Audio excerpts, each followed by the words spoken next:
5ই আগস্টের পর আগে থেকে যখন আওয়ামী লীগের নেতাকর্মীদের হয়তো প্রত্যাশা এটাই ছিল, ওই যে কাদের সাহেব বলেছিলেন না যে মির্জা ফখরুল ইসলাম আলমগীর বাসায় সে নাকি জায়গা নিবে, তাকে ঠাকুরগাঁয়ের বাসায় থাকতে দিবে কিনা। এবং 5ই আগস্টের পরে তাই কিন্তু হচ্ছে। আওয়ামী লীগের নেতাকর্মীরা এখন আশ্রয় নিতে শুরু করেছে আপনার বিএনপির নেতাদের বাড়িতে বা হচ্ছে বিভিন্ন ক্লাব টেলাবে। খবরের এরকম চমৎকার খবর হয়তোবা আমি আপনাদের 5ই আগস্টের পর থেকে শোনাইনি, আজকে শোনাবো। এই চমৎকার খবরটা যে আওয়ামী লীগকে পুনরায় সমর্থন কারা করছে, তাদেরকে উজ্জীবিত হতে কারা সাহায্য সহযোগিতা করছে, পিছনে কাদের ভূমিকা রয়েছে, সেই ভূমিকা সম্পর্কে আপনাদেরকে জানিয়েছি যে কারাই কলকাঠি নাড়ছে যে আওয়ামী লীগকে পুনঃপ্রতিষ্ঠা করতে হয় বাংলাদেশে। বিএনপি এই কলকাঠি নাড়ছে, এটা আপনারা সবাই জানেন। আপনারা তো আর বোকাচন্দ্র না যে আপনারা জানবেন না। যারা পত্রিকা পড়েন বা রাজনীতি নিয়ে ঘাটাঘাটি করেন, রাজনীতি সম্পর্কে জানার চেষ্টা করেন, তারা ভালো করেই জানেন যে কাদের দিয়ে কারা মাথা নাড়াচ্ছে, কিভাবে কান টেনে মাথা নিয়ে আসতে হয়, সেই পদ্ধতিটাও হয়তো আপনাদের জানা রয়েছে। রাজনৈতিক খেলা এটা গভীর খেলা, আবার হচ্ছে আপনার গভীর জলে মাছ শিকার করার মতোই খেলা, আবার হচ্ছে হাঁটু পানিতে মাছ শিকার করতে ব্যর্থ হওয়ার মতো একটি খেলাই বলতে পারি এই রাজনৈতিক খেলা। এই রাজনৈতিক খেলায় কে কাউকে হাত বুলিয়ে পেটে ছুরি মারছে তা বলাটা দুষ্কর, আবার কে কাকে বুকে জড়িয়ে ধরে ক্ষতি করছে তা বলাও কিন্তু মুশকিল। এই মুশকিল এবং হচ্ছে আহসানের খেলাখেলি যেটাই চলতে থাক, কিন্তু এর মধ্যে যে বিএনপি বারবার বিতর্কের জন্ম দিচ্ছে আওয়ামী লীগের নেতাকর্মীদেরকে নিয়ে তা এখন স্পষ্ট। জামাত কেন বিএনপির সাথে দ্বন্দ্ব সৃষ্টি করছে? কারণ বিএনপি যখন জামাতের কথা মানছে না, বিগত সময় জামাতের রাজনৈতিক মাঠে সবচেয়ে বেশি ক্ষতিগ্রস্ত হয়েছে। এখন 5ই আগস্টের পর থেকে রাজনৈতিক পট পরিবর্তন এসেছে, হয়তোবা তাদের সাথে একটি ঘরোয়া আলোচনা হয়েছে। আন্দাজ করছি, এটা আমি আন্দাজ করে বলছি আপনাদেরকে যে ঘরোয়া আলোচনা হয়েছে বিএনপির সাথে জামাতের সাথে, এবং সেখানে একটু মত ঐক্যের পার্থক্য দেখা দিয়েছে। সেই মতানৈক্যের পার্থক্যের কারণেই হয়তোবা এই চিরবন্ধুত্ব সেটা এখন শত্রুতে পরিণত হয়েছে। এই শত্রুতা সৃষ্টি হয়েছে কেন? আমার ধারণা এটা আওয়ামী লীগের কারণে। ওই যে বিএনপি চেয়েছে হয়তো বা আওয়ামী লীগকে পুনঃপ্রতিষ্ঠা করা বা বিএনপির হাতকে আরো শক্তিশালী করার জন্য আওয়ামী লীগকে প্রয়োজন, আওয়ামী লীগকে নিষিদ্ধ করা যাবে না, আওয়ামী লীগকে সংস্কার এই সেই সবকিছুর আওতায় নিয়ে আসলে তখন আওয়ামী লীগের নেতাকর্মীরা একটু ছন্নছাড়া হয়ে পড়বে।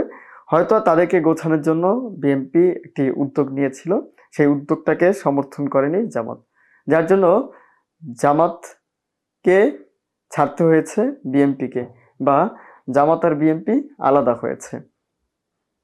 আচ্ছা, ভিতরগত দ্বন্দ্ব সম্ভবত আমি মনে করছি এটাই হয়েছে, যার উদাহরণ এখন আপনাদের বলতে চাই যে বিএনপি নেতার ক্লাব থেকে বা ছাত্রদল নেতা ক্লাব থেকে যুবলীগ নেতা আটক, গ্রেপ্তার হয়েছেন। কারা কাকে জায়গা দিচ্ছে সেই চিরচেনা ওই যে একই কথা যে জনাব কাদের সাহেব থাকতে যাচ্ছেন মির্জা ফখরুল ইসলাম আলমগীর বাড়িতে, সেখানে কাদের সাহেব না গেলেও কাদের সাহেবের মতো অনেক কাদের সাহেব রয়েছে যারা এখন আওয়ামী লীগের রাজনীতি করে ঘাপটি মেরে রয়েছে বিএনপি নেতাকর্মীদের বাড়িতে। খোঁজ নেন, অধিকাংশ ক্ষেত্রেই পাবেন। আমি শিওর করে বলতে পারি আপনাদেরকে যে আপনারা যদি বিএনপির প্রত্যেকটা নেতার বাড়িতে তল্লাশি চালান, তল্লাশি চালিয়ে চিরুনি তল্লাশি করতে হবে, শুধু তল্লাশি নয়, চিরুনি তল্লাশি যদি আপনারা চালাতে সক্ষম হন, তাহলেই দেখবেন যে আওয়ামী লীগের নেতাকর্মী যারা রয়েছে তাদেরকে পাওয়া যাচ্ছে বিএনপির নেতাকর্মীদের বাড়িতে।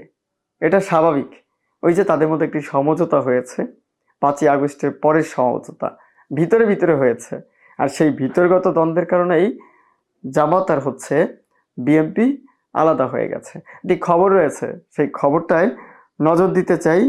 জামাত বিএনপি কেন আলাদা হলো তার কিছু পূর্বাভাস এখন আমরা পাচ্ছি। এখন মনে হচ্ছে যে এই জন্যই বিএনপি যে আওয়ামী লীগকে পুনঃপ্রতিষ্ঠার জন্য, পুনরুদ্ধারের জন্য, মানুষের রাজনীতিতে ফেরানোর জন্য পায়তারা সেই 5ই আগস্টের পর থেকেই করেছে। এটা চৌকস রাজনীতিবিদ যারা জামাতে রয়েছে তারা বুঝতে পেরেছে, তাই এই জন্য তারা সটকে পড়েছে যে বিএনপির পথে হাঁটুক, বিএনপি আওয়ামী লীগকে পুনঃপ্রতিষ্ঠা করুক, আমরা আমাদের পথে হাঁটি, আমরা তাদের কাছ থেকে আলাদা হয়ে আমরা নিজস্ব গতিতে চলতে শুরু করি। সেই নিজস্ব গতিতেই চলছে এবং তাদের চলনটা এখন ভালো, সব দিক থেকে কিন্তু সম্ভাবনাময় মনে হচ্ছে। খবর যেতে চাই, এই খবরটা বললাম না যে এর আগে এত টাটকা খবর 5ই আগস্টের পর থেকে এত টাটকা খবর কোথাও আসেনি, শুধু আজকে এসেছে, তাই আজকে আপনাদেরকে বললাম। ছাত্রদল নেতার ক্লাব থেকে যুবলীগ নেতা গ্রেপ্তার, ছাত্র দল নেতার ক্লাব থেকে যুবলীগ নেতা গ্রেপ্তার, তাও ছাত্র দলের যে নেতা তার নিজস্ব ব্যক্তিগত যে ক্লাব, সেই ক্লাব থেকে। ব্যক্তিগত ক্লাব, রাজনৈতিক বাহিরে গিয়েও কিন্তু আবার ব্যক্তিগত ক্লাব খুলে বসেছে ছাত্রদলের নেতারা, আর সেই ছাত্রদলের নেতার ব্যক্তিগত ক্লাব থেকে গ্রেপ্তার হয়েছে যুবলীগ নেতা। কি ঘটেছিল ঘটনা, কেন এই ঘটনা ঘটলো, কেন ছাত্রদলের নেতার যে ব্যক্তিগত ক্লাব, সেই ক্লাবেই আশ্রয় নিয়েছিল যুবলীগ নেতা? কারণটা কি, তাদের মধ্যে সম্পর্কটা কি? ওই 5ই আগস্টের পর যে চুক্তি হয়েছে, সেই চুক্তিনামা অনুসারে কি তারা এখন বিএনপির যে নেতাকর্মী আছে তাদের সাথে সখ্যতা করছে, তাদের সাথে ওঠা বসা করছে, তাদের সাথে রাজনীতি করছে? আমি একটা কথা বলি, আমার এলাকার ঘটনা বলি। আমার এলাকা ওই পারে হচ্ছে বরিশাল বিভাগ, এপারে হচ্ছে কি আপনার ঢাকা। বরিশালের শুরু এবং ঢাকার শেষ, আমি ঢাকার মধ্যে পড়েছি। তো আমার এলাকার ওই পারে যারা আর কি বরিশালের মধ্যে যারা পড়েছে, তারা রাজনীতি করেছে বিগত সময়। হাসানাত আবদুল্লাহ তারা জানেন, খুব দাপটে আওয়ামী লীগের রাজনীতিবিদ ছিলেন, ডাকসাইট। তার সমর্থক যারা ছিল, তারা এখন ওই পার থেকে এপারে আমাদের ঢাকা বিভাগের মধ্যে এসে আশ্রয় নিয়েছে। আর আশ্রয় নিয়েছে কাদের বাসায় জানেন? যারা আমাদের এলাকায় খড় খাওয়া বিএনপি, একদম খড় খাওয়া, সবাই যাদেরকে এক নামে বিএনপি সমর্থক হিসেবে চেনে, বিএনপির রাজনীতির সাথে জড়িত, দীর্ঘদিন ধরেই রাজনীতি করছে বিএনপির, সেই বিএনপি সৃষ্টিলগ্ন থেকে, তাদের বাসায় এসে আওয়ামী লীগের নেতাকর্মীরা, ওই ওপারে যে খড় খাওয়া আওয়ামী লীগের নেতাকর্মী আছে, তারা এসে আশ্রয় নিয়েছে।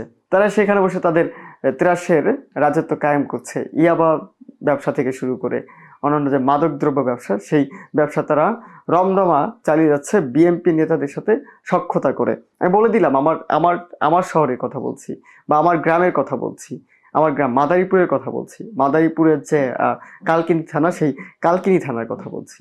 এটা আমার নিজের চোখে দেখা। যখন আমি 5ই আগস্টের পরে আমার গ্রামে গেলাম, গ্রামে গিয়ে দেখি যে যত আওয়ামী লীগের যত রাঘব বোয়াল ছিল, তারা এখন এই সেই বিএনপির যে রাঘব বোয়ালগুলো রয়েছে তাদের বাসায় আশ্রয় নিয়েছে। তার মধ্যে বন্ধ ছাত্রদলের এক নেতার ক্লাব থেকে 2,500 দুপতারা ইউনিয়ন যুবলীগের যুগ্ম সাধারণ সম্পাদক সাদেক খন্দকারকে গ্রেপ্তার করেছে পুলিশ।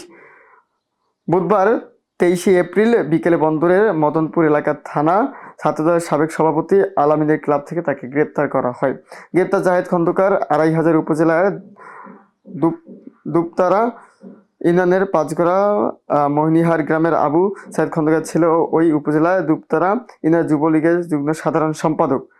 রাতে বিষয়টি নিশ্চিত করেছেন বন্দর থানা ভারপ্রাপ্ত কর্মকর্তা ওসি তরিকুল ইসলাম। পুলিশ ও স্থানীয় সূত্রে জানা গেছে, গোপন সংবাদের ভিত্তিতে বিকাল বন্দর উপজেলায় মদনপুর রহমানিয়া উচ্চ বিদ্যালয়ের পাশে ছাত্রদলের নেতা আল আমিনের ক্লাবের ভিতরে একটি বন্ধ কক্ষ থেকে জায়েদ খন্দকার গ্রেপ্তার করে পুলিশ। পরে তাকে বন্দর থানা নেওয়া হয়, সেখান থেকে 2,500 থানায় পাঠানোর প্রক্রিয়া চলছে।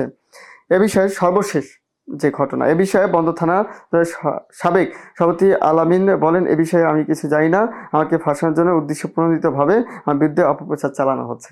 আসলে কি উদ্দেশ্য প্রণোদিতভাবে তার বিরুদ্ধে অপপ্রচার চালানো হচ্ছে? একজনের ব্যক্তিগত ক্লাবে যুবলীগ নেতা আশ্রয় নিয়েছে, এখন যখন কট খেয়েছে, পুলিশ দ্বারা সে গ্রেপ্তারের শিকার হয়েছে, তখন তিনি বলছেন যে তাকে ফাঁসানোর জন্য ষড়যন্ত্র করছেন, তীব্র ষড়যন্ত্র চলছে তার বিরুদ্ধে। এমনকি কাজ করলেন যে তার বিরুদ্ধে উঠে পড়ে লেগেছে, তাকে থামাতেই হবে, থামানো দরকার তাদেরকে। আওয়ামী লীগের নেতাকর্মীদেরকে যারা আশ্রয় দিচ্ছে, এরকম একটা ফ্যাসিজমকে যারা আবার পুনরায় কায়েম করার পথ দেখাচ্ছে, আচ্ছা তাদের বিরুদ্ধে একটি জিরো টলারেন্স ঘোষণা করলে কিরকম হয়? এটা হচ্ছে জনতা, আমরা যারা সাধারণ জনতা রয়েছি, তাদের একটি জিরো টলারেন্স, যে আওয়ামী লীগকে যারা পুনঃপ্রতিষ্ঠা করার চেষ্টা করবে এই বাংলার জমিনে, নতুন স্বাধীন 24-এর স্বাধীনতায় প্রাপ্ত জমিনে, তাদেরকে মূল সহকারে উপড়ে ফেলতে হবে। এটা যদি বিএনপি রাজনীতির সাথে জড়িত থাকা ব্যক্তিরা থাকে তাদেরকেও, যদি নতুন রাজনৈতিক দল ছাত্র অধিকার পরিষদ তারাও থাকে, জাতীয় নাগরিক পার্টি তারাও থাকে, এবি পার্টি, যে কোনো পার্টি, যে কোনো রাজনৈতিক সংগঠন যদি এই ঘটনার সাথে জড়িত থাকে তাহলে তাদেরকে মূল সহকারে উপড়ে ফেলতে হবে।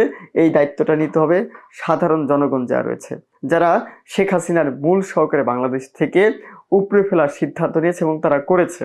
যারা ছাত্র জনতা যারা ছিল, যারা দেশকে ভালোবাসে, যারা রাস্তায় নেমে পড়েছিল, যারা জীবন দিয়েছে, সর্ববৃহৎ একটি আন্দোলন বাংলাদেশে ঘটিয়েছে, একটি রাজনৈতিক পট পরিবর্তন নিয়ে এসেছে, একটি স্বৈরা শাসনের অবসান যারা ঘটিয়েছে, তাদের এই দায়িত্বটা নিতে হবে। দায়িত্বটা আমাদের সবাইকে নিতে হবে। ভালো থাকবেন, সুস্থ থাকবেন, শুভকামনা।